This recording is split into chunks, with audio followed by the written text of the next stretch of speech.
Welcome back to the Can't Kick the Habit podcast. It is a beautiful wintry morning, and I have a few announcements to share with all of you. Number one, I have bought a brand new microphone. So hopefully the audio is a lot better than past episodes, because the last microphone I had was like $25. And it was a microphone that you can just walk outside with and hooked up to your phone, so it wasn't the best. The microphone I have now is the Blue Yeti, and hopefully the audio quality is a lot better than it has been. So announcement number one. Announcement number two is, sadly, the NFL season does not last all year long. It only goes for 5-6 months, and then after that, it's kind of quiet for a few months until it starts back up again. So, with that being said, I do want to pump up more content for you guys, but, just with the offseason in the NFL, there's not much to do that with. But I love talking sports. I'm a huge baseball fan, and I watch the Nuggets every so often. And so I want to bring you guys more sports content. So that's why I will still keep this football podcast, but I'm starting a new podcast called The Logan Braley Show on YouTube and on Spotify. And if you want to hear more sports talk besides just the NFL, because the NFL goes through a dry season in the off season, subscribe to The Logan Braley Show on YouTube. And with the announcements out of the way, let's get to reviewing the wild card round of the NFL, which for me was actually a lot better than I thought it would be. There were a lot of games where I thought teams were going to get blown out, and it actually meant for an entertaining weekend. Now, the first game, the Seahawks-Niners, nobody really expected the Seahawks to put up a very entertaining game, but they put up the best they could. I know at the beginning of the season they were expected to be one of the worst teams in the league, and now they made the wildcard round, so congrats to them. But they did about the best they could against the San Francisco 49ers. Geno Smith had 253, 2 touchdowns, and a pick. Kenneth Walker, only had 15 carries, and I mean they were winning by a point going into halftime, and then the Niners kind of just took hold of this game. Brock Purdy looked amazing, 18 of 30, 332, and 3 touchdowns. Christian McCaffrey looked great. Debo's back.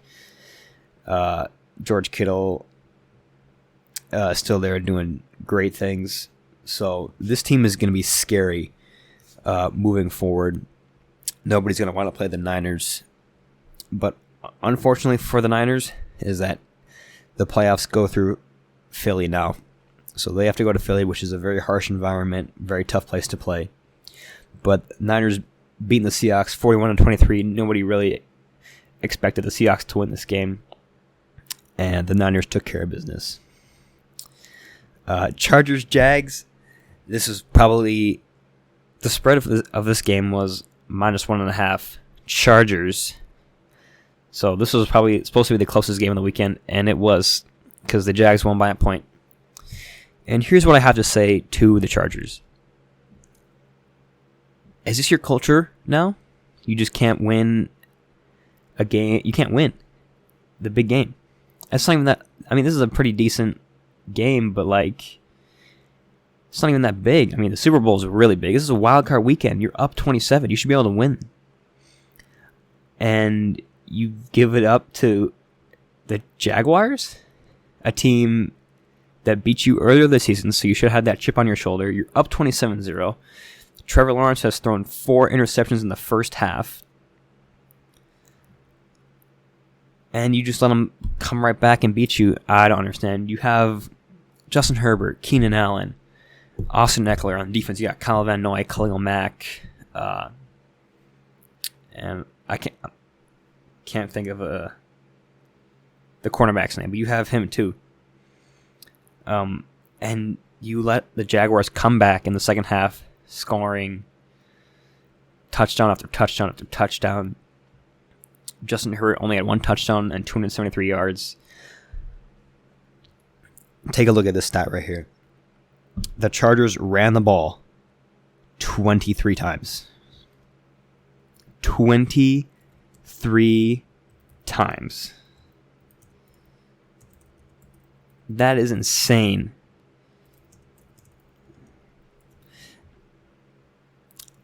23 times? You're up 27-0. You should run the ball at least 40 times. Milk the clock. Teams just don't get it, apparently. Teams that have like this firepower on offense where they can just chuck and duck, like the Bills or the Chargers or the Chiefs. I mean, the Niners did it in the Super Bowl a few years ago against the Chiefs, up 10, didn't run the ball. The Falcons, notoriously 28-3, didn't run the ball. They kept throwing it. When you're up multiple touchdowns, run the dang ball. There's no reason for this. You don't need to score more points. You don't need points. You need to milk the clock. And if you milk the clock, the game's over and you won anyway. If you want to score 60, fine, go do that. But guess what? Nobody's ever done that before. Maybe people have scored 60, but like, how rare is it to score 60 versus how rare is it to milk the clock? It is much easier to milk the clock and run the ball than it is to score 60 points in a game. I just don't understand it. Brandon Staley's going to be fired. And now the Chargers have just built this culture of losing in the playoffs. They can't win. And the Jags are building this winning culture with Doug Peterson and Trevor Lawrence at the helm. I mean, Trevor Lawrence didn't have a great game. He went 28-47. I mean, that's not fantastic. I mean, of course, they're forced to throw it in the second half because they're down 27 points. But he had 4 touchdowns and 4 picks. He had a 1-to-1 touchdown interception ratio. That is not good. And yet, you still lose as the Chargers, and I don't get it. I mean, what is there not to... What do you not see in previous games? Like, what do you not see? Do you see teams just chuck the football around and expect to win? Do you see them like, oh, we're up 30, let's score more points? I don't know what's going on in LA, but Staley's going to be fired, and there's going to be a bunch of questions this offseason about a team that very much underperformed and a team that blew one of the biggest playoff leads in NFL history. So that's all I got to say for the Chargers. Dolphins, Bills. In no way, shape, or form should the Bills have only won by 3 points in this game. They need to do better than that. You're playing Skylar Thompson. He went 18 of 45, 220 in yardage, 1 touchdown and 2 interceptions. That's a terrible stat line. And I mean, nobody had a standout rushing performance. Nobody had a standout receiving game for the Dolphins. It was all Buffalo in the first quarter and a half. And then you just decide to do dumb play after dumb play after this, after this, after this. You're up 17-0 against a team that doesn't have a quarterback. They have no run game. And they have 2 insanely fast wide receivers, but guess what? They can't use them because their quarterback is a third string and is a rookie 7th-round pick, and he's no good. So what's the thought process here? Oh, there was a play Josh Allen had. It was towards the end of the second quarter, and they just got the ball back. They're up like 14 points or something, and he just chucks a bomb up, and he gets picked off. It was a great interception for Miami. It was an incredible catch, but like, what are you doing? What is the game plan here? These teams that have just a high-profile quarterback and high-profile wide receivers, not much like the Bills. Who's their top running back? Like Devin Singletary, he's okay. James Cook is okay. Like the Dolphins have Raheem Mostert, he's decent. Like the Chiefs, they don't have a great running game. Or just like what we saw with the Chargers, they have Austin Eckler. And these teams, when they're up points, they just think, oh, we gotta keep scoring. That's the only way we're gonna win. We gotta keep scoring. No, run the ball, milk the clock, and there's a pretty good chance you'll win. You'll win. Like Josh Allen had 2 picks in the first half that let Miami back into this game. He threw a pick, they drove down, kicked a field goal, and he threw another pick.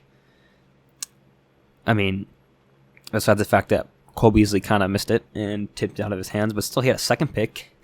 Dolphins player's right there to catch it. He runs it back 25 yards. They get at the 10-yard line, and they throw a touchdown. And they're tied. The game is tied. And the fear that creeps into fans, especially at the stadium, when the fans are there to support, and you kind of get your energy off the fans. Because everybody remember COVID year. When the fans were there was no energy in the stadium. But when the life gets sucked out of the fans, the life gets sucked out of you as a player. And that's why the game was ended up 34-31 Bills. I mean, the Dolphins, if they had Tua, they win the game, no matter what. They totally win. Because what held the Dolphins back this game was Skylar Thompson. Their defense played incredible. Skylar Thompson, just too many bad throws, too many picks. And Buffalo had it.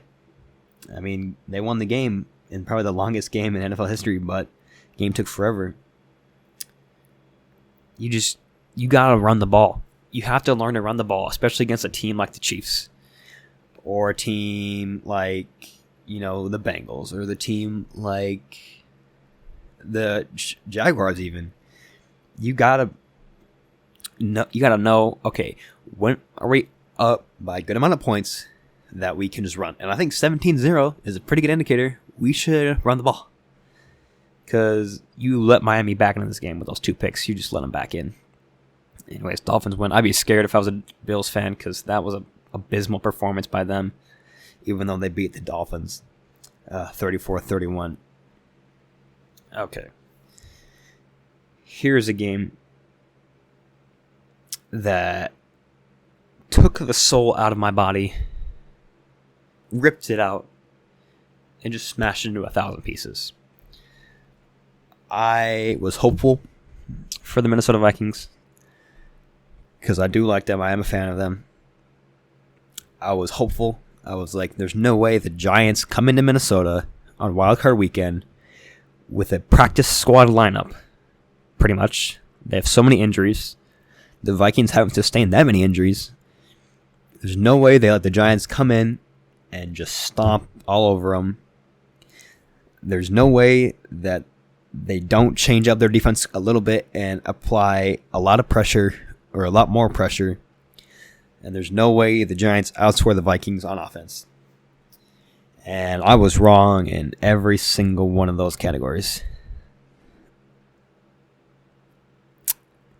The Giants beat the Minnesota Vikings 31-24. The 10-7-1 Giants beat the 13-4, 11-0 again in one-score games Minnesota Vikings. And you just got to ask yourself as a Vikings fan, well, I guess not ask yourself, but what happens this offseason? Because you have great players. I mean, Kirk played a pretty good game. 31-39, that is incredible. 273 yards. I mean, and he had 2 touchdowns. I mean, 31-39, that's almost 80% completion rate. That is incredible. Justin Jefferson didn't have a great throw. He went 1 for 1 with -2 yards. That was a terrible play on 3rd and 1. Just run the ball. I mean, they only had 15 rushes with Dalvin Cook. That was it. 15. I mean, he averaged 4. I mean, they got to get him going. TJ Hawkinson had a great game, 10 for 129. Justin Jefferson didn't. He only had 7 catches for 47 yards. So they kept him in check. But man, just when I take the Vikings drove right down the field for a touchdown, like immediately, a long sustained drive, kickoff, and the Giants score within the next 3 minutes, and that's when I knew. I was like, the Vikings are in over their head in the situation because Ed Donatell's defense is bend but don't break. Well, they test it out. They keep bending and bending and bending. They will wait until the verge of it's about to break, but then it doesn't. They tested it all season. They tested bend don't break, and they kept bending and bending and bending, and it finally broke today because they allowed the Giants to score 31 points. Are you serious? 31 points? Are you insane? Daniel Jones and Saquon Barkley, they don't have any wide receivers. I mean, who's their wide receiver? Isaiah Hodgins, Darius Slayton, Richie James. Who are these people? And you just let the Giants walk all over you in the most pathetic game I think I've seen in a while. The Vikings need to go in the offseason, draft defense, fire Ed Donatel. I mean, this offense is fantastic. But if your defense doesn't give you anything to work with, it's so hard to win in this league, just scoring points after points after points. And the Giants proved if you have somewhat of a decent defense and you can stop a pretty good offense, you'll win with Daniel Jones as your quarterback and Isaiah Hodgins as your wide receiver, and Daniel Jones or Saquon Barkley only rushing for 50 yards. I mean, that's just what happens. And the few times the Vikings pressured Daniel Jones, he didn't do much with it. He would escape the pocket and chuck it out of bounds, or he would throw an incomplete pass. I mean, they only rushed a few times where I was like, oh, they're bringing pressure now. And it was like one extra guy. They did like zero all-out blitzing. They played a bunch of zone, soft zone. And they just let the Giants come back and keep scoring touchdowns. I mean, it was just very depressing to watch. I'm sad for the Vikings, sad for the Vikings fans. But congrats to Coach Dable for bringing the Giants back to the divisional round since 2011. It's good for them. But it's so infuriating to watch a defense give up dink and dunk passes and just let the other team drive the field. It's just so annoying to watch that. And it's just because I was born in Colorado, raised in Minnesota. So watching the Broncos play is infuriating because their offense sucks, but their defense is incredible. But it's total opposite with the Vikings. Offense is incredible, fun to watch, but they just let these bad teams. The Giants aren't bad, but they just let other bad teams climb up. Teams they should just defeat. Like they should have beat the Giants, but no, they just let them hang around and then take the lead in the fourth quarter. And there's a lot to address this offseason for the Minnesota Vikings. What's going to happen? Because a lot needs to change on the defensive side of the ball. Ravens, Bengals. Another game very close. It shouldn't have been close. Tyler Huntley had a decent game, 226 yards, 2 touchdowns, and a pick. And Joe Burrow, I mean, he did all right. He had 209 yards and a touchdown. And it looked like the Ravens were going to pull away with the win because it was tied 17-17 in the fourth quarter, and they had the ball at the 2-yard line, and they decide to do a quarterback sneak where the quarterback jumps over the line and tries to reach for the goal line, but it was like 2 yards away. So like maybe your arm is like 2-3 feet long. No, maybe like 2 feet. I don't know how long Tyler Huntley's arms are, but like maybe if you're 1 yard away, you can like jump and reach the ball over. But they're like 2 yards away, so he needed to like jump a yard and reach a yard without having the ball knocked out of his hands. And as many of you saw, the ball got knocked out of his hands like a yard short. And Trey Hendrickson took it 98 yards for the touchdown. Mark Andrews was close to him, but there was like 2 blockers in front of him,